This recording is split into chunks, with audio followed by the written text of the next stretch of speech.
welcome on board. Alin na mas malinaw ngayon? Alin na mas malinaw, sister? Malinaw siya ngayon. Ha? Tanggalin ang dalawang mata pa. Yan, tinanggal na po kasama Tony. Alin po ang mas malinaw? Malinaw naman siya eh. Ngayon.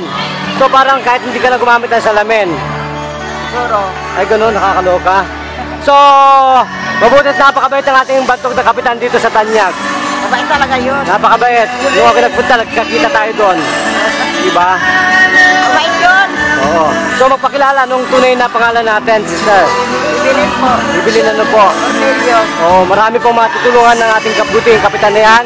Para po lahat ng malabong mata, taingang nabibingi, thyroid, tumor, lahat po ng diabetes, arthritis, hypertension, lahat na po, nabubulok ka man na dede, no? Na breast, walang problema. So, ilan taon na ang beauty nyo, sister? 59. So, ilan na pong taon kayong nahirapang tumingin at lumalabo ang mata? Siguro ako magsalamin mga 40. 40. So, ngayon, magsasalamin ka ba?